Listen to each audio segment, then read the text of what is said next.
ஓம் ஸ்வானத்வஜாய வித்மகே சூலஹஸ்தாய திமகே தன்னோ பைரவ பிரச்சோதயாத்.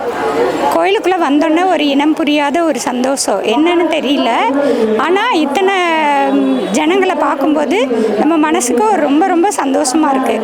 எத்தனையோ எதிர்பார்ப்புகளோட மனிதர் வாழ்க்கையில் ஆசைகள் நிராசையாகிறத அவன் கண்கூட பார்க்குறான். ஆனால் அது எல்லாத்தையும் பைரவர் நிறைவேற்றி வைப்பார் அப்படிங்கிற ஒரு நம்பிக்கையில் எல்லாரும் இவ்வளோ ஜனங்களும் இந்த வெயில் பார்த்தீங்கன்னா உச்சி வேலை வந்துருச்சு, பயங்கரமாக வெயில் கொளுத்திட்டு இருக்கு. இதுலேயும் இவங்க ஒரு நம்பிக்கையோட, எல்லா மக்களுமே ஒரு நம்பிக்கையோட சந்தோஷத்தோட நம்ம வாழ்க்கையில் ஒரு பெரிய மாற்றம் வரப்போகுது அப்படிங்கிற ஒரு ஒரு சந்தோஷத்தோட மன நிறைவோட எதிர்பார்ப்புகளோட தீபம் போடுறாங்க. அதுவும் வெளியே பார்த்தீங்கன்னா உங்கள் விளக்கு போடுறத பார்த்தாவே ஒரு ஆச்சரியமாக இருக்குது. நான் இந்த மாதிரி எந்த கோயிலையுமே பார்த்ததில்லை.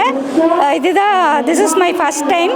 பைரவர் கோயிலுக்கெலாம் போயிருக்கேன், ஆனால் இந்த மாதிரி விளக்கு போடுறத பார்த்ததில்லை. அதனால் பைரவர் நம்ம எல்லாத்துக்குமே நல்லது செய்வார் அப்படிங்கிற நம்பிக்கையோட நாமளும் என்ன செய்வோம், பைரவரை மனசார நெஞ்சார கும்பிட்டு நம்ம குருவுக்கும் அவரோட பாதங்களை பணிஞ்சு பைரவரோட ஆசீர்வாதம் நம்ம அனைவருக்கும் கிடைக்கணும்னு மனசார வேண்டிக்கிறேன். மிக்க நன்றி. நமது தென்னக காசி பைரவர் திருக்கோவிலில் நாள் முழுவதும் அன்னதானம் நடைபெறுகிறது. பூர்வ ஜென்ம பாவங்கள் நீங்கி உங்கள் பிரார்த்தனைகள் நிறைவேற அன்னதானம் செய்து பைரவர் அருள் பெறுக.